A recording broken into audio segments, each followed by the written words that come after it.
Hi hello friends, എല്ലാ കൂട്ടുകാർക്കും പുതിയൊരു റിവ്യൂയിലേക്ക് സ്വാഗതം. എല്ലാവർക്കും ശുഭദിനം നേർന്നുകൊണ്ട് ഇന്നത്തെ റിവ്യൂയിലേക്ക് കടന്നാലോ. അങ്ങനെ ശ്രുതി അശ്വിൻ്റെ വീട്ടിൽ നിന്ന് പടി ഇറങ്ങിയിട്ട് ആകെ വിഷമിച്ച് നടന്നിങ്ങനെ പോവാട്ട് റോട്ടിൽ കൂടി ഒറ്റയ്ക്ക്.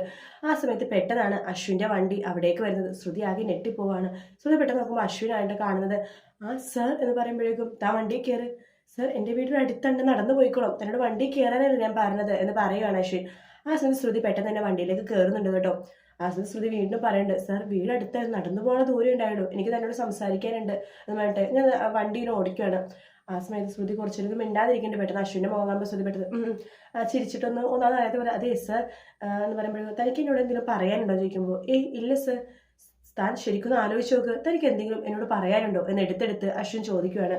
ശ്രുതി പറഞ്ഞു ആ ഉണ്ട് സർ, എന്താ പറയാനുള്ളത് എന്ന് അശ്വിൻ ചോദിക്കുമ്പോൾ അതെ സാറിനും ലാവണ്യ മേഡത്തിനും എൻ്റെ എല്ലാ ആശംസകളും നേരുന്നു. എന്തിന് എന്ന് ചോദിക്കുമ്പോൾ എല്ലാ സാർ വിവാഹത്തിന് സമ്മതിച്ചല്ലോ, അതുകൊണ്ടെന്ന് പറയുമ്പോൾ ഓ അതുകൊണ്ട് ഞാൻ വിവാഹത്തിന് സമ്മതിച്ചത് തനിക്ക് വല്ലാത്ത സന്തോഷമായി തോന്നണമല്ലോ എന്ന് പറയുമ്പോൾ സന്തോഷമായി സർ, ശരിക്കും സന്തോഷമായോ എന്ന് അശ്വിൻ എടുത്ത് ചോദിക്കുക കേട്ടോ. ആ സമയത്ത് നമ്മുടെ ശ്രുതി പിന്നെ സന്തോഷമാവാതെ സാറിൽ ലാവണ്യ മേഡത്തിന് വിവാഹം ചെയ്താൽ ആർക്കാ സർ സന്തോഷമാവാത്തത് എന്നിങ്ങനെ പറയാം കേട്ടോ. അത് കേൾക്കണം അശ്വിന് ദേഷ്യം വരുന്നുണ്ട്. അതിനുശേഷം അശ്വിൻ പറയാനുണ്ട് അതെ തനിക്ക് എന്നോടെന്തോ ചോദിക്കാനൊക്കെ ഉണ്ടായിരുന്നല്ലോ, താനെന്താ ചോദിക്കാതെന്ന് ചോദിക്കുമ്പോൾ അതൊന്നുമില്ല സർ, വെറുതെ ഞാൻ എന്നപ്പോൾ ചോദിച്ചതേ ഉള്ളൂ, ഒന്നുമില്ല സർ എന്നൊക്കെ പറയാണ്. അശ്വിന് ദേഷ്യം വന്നിട്ട് കേട്ടോ, കാരണം അശ്വിൻ വിചാരിച്ച കാര്യങ്ങളൊന്നും അല്ല ശ്രുതി പറയണത്. അതുകൊണ്ട് അശ്വിൻ ദേഷ്യത്തിൽ വണ്ടി പെട്ടെന്ന് സഡൻ ബ്രേക്ക് പിടിച്ചിങ്ങനെ നിർത്തുവാണ്. അപ്പോൾ ശ്രുതി പറയുന്നുണ്ട് സർ ഇതാ സാർ എൻ്റെ വീട് എന്ന് പറയുമ്പോൾ പെട്ടെന്ന് ബ്രേക്ക് പിടിക്കുമ്പോഴേക്കും ശ്രുതി ചാടി ഇങ്ങനെ വീഴുന്ന ചിരിക്കുക കേട്ടോ. എന്തിനാണ് താൻ ചിരിക്കണമെന്ന് പറയുമ്പോൾ ഒന്നുമില്ല സർ എന്ന് പറയുകയാണ്. അങ്ങനെ ശ്രുതി അവിടെ നിന്ന് ഇറങ്ങാൻ പോകുമ്പോൾ ജസ്റ്റ് ഒന്ന് വീഴാൻ പോകുന്നുണ്ട് കാറിൽ നിന്ന്. കുഴപ്പമില്ല സർ, ഓക്കെ എന്ന് പറഞ്ഞിട്ട് ശ്രുതി അവിടെ നിന്ന് പോകുക കേട്ടോ. അശ്വിനാണെങ്കിൽ ദേഷ്യം വന്നിരിക്കുവാണ്. അതേസമയം വീട്ടിലാണെന്നുണ്ടെങ്കിൽ നമ്മുടെ മുത്തശ്ശിയും അഞ്ജലിയും ശ്യാമോടെ ഇരിക്കുന്ന സമയത്ത് മനോരമ വരുന്നുണ്ട്. അല്ല എനിക്കിതിലൊരു തീരുമാനം അറിയണം, കുഞ്ഞിൻ്റെ വിവാഹം കഴിയുമ്പോഴേക്കും എൻ്റെ ആകാശമാരുടെ വിവാഹം നടത്താമെന്ന് ഞാൻ വിചാരിച്ചിരിക്കുകയാണ്. ഇപ്പം കുഞ്ഞ് വിവാഹത്തിന് സമ്മതിച്ചു ചെയ്തു, പക്ഷേ വിവാഹം എപ്പോൾ നടത്തണമെന്ന് അവൻ പറയണ പോലും, ഇനി അതിന് ഇയേഴ്സ് ആൻഡ് ഇയേഴ്സ് കഴിയേണ്ടി വരുമോ എന്നിങ്ങനെ ചോദിക്കുവാണ്. ആ സമയത്ത് ആരും തന്നെ ഒന്നും മിണ്ടുന്നില്ല കേട്ടോ. ആ സമയത്ത് മനോരമ പറഞ്ഞു എന്താരും മിണ്ടാതത്, ഓഹോ അപ്പം എന്നെയും എൻ്റെ മോനും ആർക്കും ഇവിടെ വിലയൊന്നും ഇല്ലല്ലോ എന്ന് പറയുമ്പോൾ മുത്തശ്ശി പറയുന്നുണ്ട് ഓഹോ എന്തിന് വഴക്ക് പോകണം, മിണ്ടാതിരുന്നാലും ഇവിടെ വായിൽ കോലിട്ട് ഇളക്കുവാണല്ലോ എന്നിങ്ങനെ പറയാണ് മുത്തശ്ശി. നിനക്ക് എന്താ മനോരമ ചോദിക്കുമ്പോൾ അല്ല കുഞ്ഞ് വിവാഹത്തിന് സമ്മതിച്ചു, എല്ലാവർക്കും സന്തോഷമുള്ള കാര്യം. അപ്പോൾ അപ്പം അവൻ പറയുക വിവാഹത്തിന് സമ്മതിച്ചതൊക്കെ ശരിയാണ്, പക്ഷെ വിവാഹം കഴിക്കണമെങ്കിൽ അവൻ പറയാന്ന്, ഇനി എപ്പോൾ പറയാന്ന്, അതുവരെ എൻ്റെ ആകാശവാണി മൂക്കിൽ പല്ല് വരാനായിട്ടെന്ന് പറയുമ്പോൾ മുത്തശ്ശി പറയണ്ടേ അശ്വിൻ്റെ വിവാഹം എത്രയും പെട്ടെന്ന് നടക്കും, അത് കഴിഞ്ഞിട്ട് ആകാശിന്റെ വിവാഹം നടത്താം, അതിനെ ഞാൻ തന്നെ മുൻകൈ എടുത്തോളാം എന്ന് മുത്തശ്ശി പറയുന്നുണ്ട്. അഥവാ വേണമെങ്കിൽ ആകാശിന്റെ അശ്വിന്റെ വിവാഹം ഒരുമിച്ച് നടത്താന്നൊക്കെ പറയുമ്പോൾ അത് തന്നെയാണ് എൻ്റെ ആഗ്രഹം എന്ന് മനോരമ പറയാണ്. പക്ഷെ എങ്ങനെ എന്നൊക്കെ പറയുമ്പോൾ മനോരമ നീ വെറുതെ ധൃതി പിടിക്കല്ലേ, വേവോളം കാത്തെങ്കിൽ ആറോളം കാത്തുവിടും നിനക്ക്, ഞാൻ കാത്തോളാം, പക്ഷെ എല്ലാത്തിനൊരു പെട്ടെന്ന് തന്നെ തീരുമാനം ഉണ്ടാവണം എന്ന് പറയാണ്. തീരുമാനമൊക്കെ ഉണ്ടാവും ആൻറ്റി ഇപ്പോൾ പോകും എന്നിങ്ങനെ പറയാണ്. അപ്പോൾ ശരി എന്നൊരു മനോരമ അവിടെ നിന്ന് പോവുകയാണ്. അതിനുശേഷം മനോരമ പോയിക്കുമ്പോഴേക്കും മുത്തശ്ശി പറയണ്ടോ ഇവളുടെ ഒരു കാര്യം ഒന്ന് മിണ്ടാതെ സ്വസ്ഥമായിട്ടിരുന്നാലും ഇവള് വായ വന്ന് കോലിട്ട് കൊളക്കും, നമ്മുടെ വായിക്കുന്ന വർത്താനം കേൾക്കാൻ വേണ്ടി തന്നെ, ഇവളുടെ കാര്യം എന്നിങ്ങനെ പറഞ്ഞിട്ട് ഇങ്ങനെ പറഞ്ഞുകൊണ്ടിരിക്കും കേട്ടോ.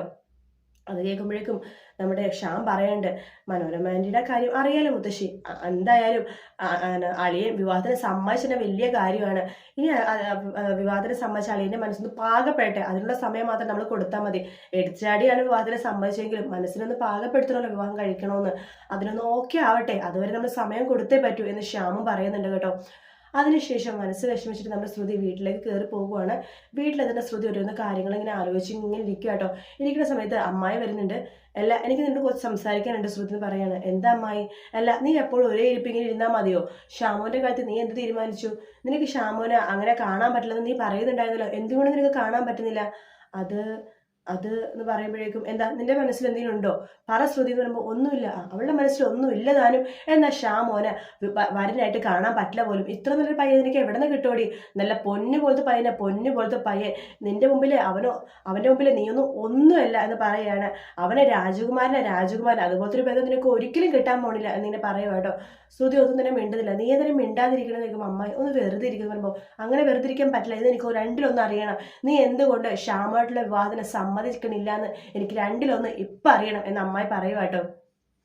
അതേസമയം അശ്വിൻ വണ്ടിയിലേക്ക് ഇങ്ങനെ പോണ സമയത്താണ് പെട്ടെന്ന് ആ കാഴ്ച കാണുന്നത്. ശ്രുതി ഇരുന്ന സീറ്റിന്റെ അടിയിലായിട്ട് ശ്രുതിയുടെ പേഴ്സ് ഉണ്ടായിരുന്നു കേട്ടോ. അപ്പൊ അശ്വിൻ ആ വണ്ടി നിർത്തിയിട്ട് പേഴ്സ് നോക്കുവാണ്.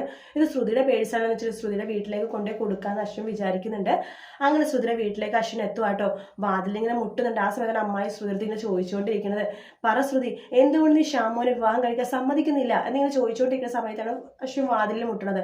ആ സമയത്ത് ശ്രുതി വാതിൽ തുറക്കാൻ പോകുമ്പോൾ അമ്മായി വിചാരിക്കണം, ഹോ എപ്പോഴും എന്തെങ്കിലും കാര്യം ചോദിക്കാൻ വന്നില്ല, അപ്പൊ അവളായിട്ടൊന്നും പോകും, അല്ലെങ്കിൽ ആരെങ്കിലൊക്കെ ആയിട്ട് കുറുകെ വരും, അവൾ വരട്ടെ ഇങ്ങോട്ട് എന്ന് അമ്മായി മനസ്സിൽ വിചാരിക്കണ്ടേ. അങ്ങനെ ശ്രുതി വാതിൽ തുറക്കുമ്പോൾ ഞെട്ടിപ്പോകുക കേട്ടോ.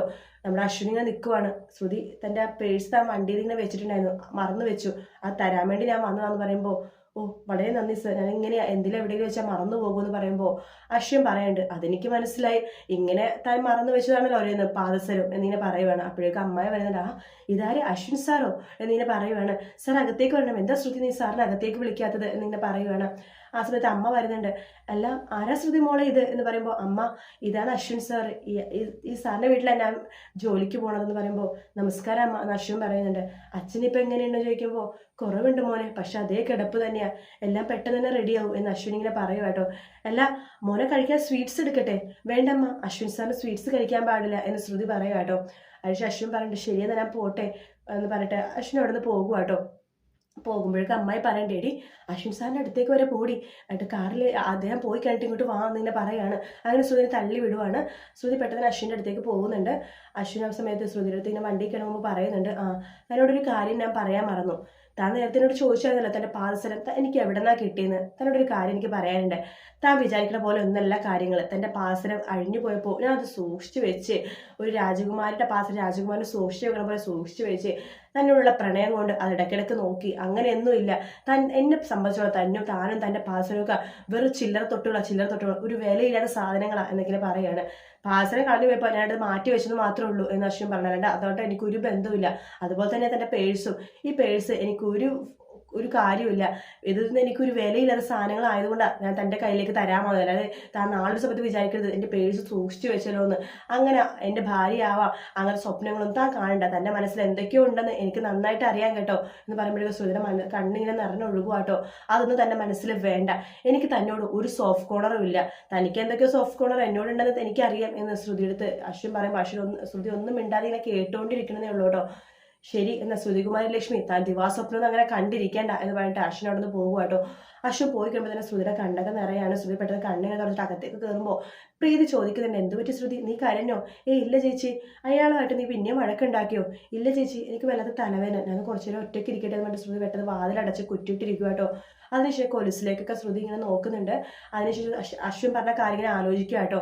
താനും തൻ്റെ കൊലുസൊക്കെ വെറും 10 പൈസ വിലയില്ലാത്ത സാധനങ്ങളായിരിക്കും എന്നൊക്കെ പറഞ്ഞ കാര്യം വീണ്ടും വീണ്ടും ആലോചിച്ചിട്ട് ശ്രുതി വിഷമിച്ചുകൊണ്ടിരിക്കുകയാണ്. അതേസമയം ശ്യാം വീട്ടിൽ നിന്ന് രാത്രി ഇറങ്ങുമ്പോൾ അഞ്ജലി ചോദിക്കേണ്ടത്, അല്ല ശ്യാമേട്ടാ ഈ രാത്രി ഇത് എങ്ങോട്ടേക്ക് പോവാ, എനിക്ക് ഡോക്ടറെ കാണാൻ പോകണം, എന്ത് പറ്റി ശ്യാമേട്ടാ, അലർജിയുടെ എന്തെങ്കിലും പ്രശ്നമായിട്ടാണോ? എങ്കിൽ ഞാനും വരാം. താൻ വരണ്ട, അതെന്താ ഞാൻ വന്നാല് എനിക്ക് നാണക്കേടാ. എന്ത് നാണക്കേട്? ഭർത്താവിനോട് ഹോസ്പിറ്റലിൽ പിന്നെ എന്ത് നാണക്കേടാ ഉള്ളതെന്ന് ചോദിക്കുമ്പോൾ, അല്ല ഇത്ര ഒരു നിസ്സാര കാര്യത്തിന്റെ ഭാര്യയായിട്ട് ഹോസ്പിറ്റലിൽ വരുന്നതെന്ന് ഡോക്ടർ അറിയുമ്പോഴേക്കും ഒരു നാണക്കേടല്ലേ? ഓ ഈ ശ്യാമേട്ടൻ്റെ കാര്യം, ഓ അങ്ങനെയൊക്കെ ആണെങ്കിൽ ശ്യാമേട്ടൻ പോയിക്കോ, കുഴപ്പമില്ലെന്ന് പറയാണ്. അങ്ങനെ നമ്മുടെ ശ്യാം പുറത്തേക്ക് ഇറങ്ങിയിട്ട് ഒരു പുള്ളിക്കാരനെ ഫോണിൽ വിളിക്കുക കേട്ടോ. അതെ ഞാൻ പറഞ്ഞ പോലെയൊക്കെ കാര്യങ്ങൾ ചെയ്തിട്ടുണ്ടല്ലോ അല്ലേ? ചെയ്തിട്ടുണ്ട് സർ, ഗേറ്റിൽ തന്നെ എഴുതിയിട്ടില്ലേ, ആരും കാണില്ലല്ലോ അല്ലേ? സർ ആരും കാണില്ല. ശരിയെന്നാ അവിടെ നിന്ന് പെട്ടെന്ന് മാറിക്കോ, വലുതായിട്ടല്ലേ എഴുതിയേക്കണം? അതെ സർ, വലിയ വലിപ്പത്തിൽ തന്നെ എഴുതിയേക്കണം. ഓക്കെ ഇവിടെ നിന്ന് വേഗം മാറിക്കോ വേണ്ടി ശ്യാം ഫോൺ കട്ട് ചെയ്യാണ്. ശ്യാമിൻ്റെ ഇങ്ങനെ ചിരിച്ചുകൊണ്ട് ഇങ്ങനെ ഇരിക്കുക കേട്ടോ. കാരണം ശ്യാം ലവ് ശ്രുതി എന്ന് എഴുതി വെച്ചിരിക്കുന്ന ഭാഗമുണ്ടല്ലോ, അത് നാളെയാണ് നമ്മൾ കാണാൻ പോണത്. ഹിന്ദി ആയിട്ട് ചില ഡയലോഗിൻ്റെ വ്യത്യാസമല്ല, ചില ഡയലോഗ് ഹിന്ദിയിൽ ഇപ്പോൾ കാണിച്ചിട്ടില്ല കേട്ടോ ഇതിൽ. അപ്പോൾ വീഡിയോ ഇഷ്ടപ്പെട്ടെങ്കിൽ ലൈക്ക് ചെയ്യുക, സബ്സ്ക്രൈബ് ചെയ്യുക, കമൻറ്റ് ചെയ്യുക. മറ്റൊരു വീഡിയോ വീണ്ടും കാണാം. Take care, bye bye.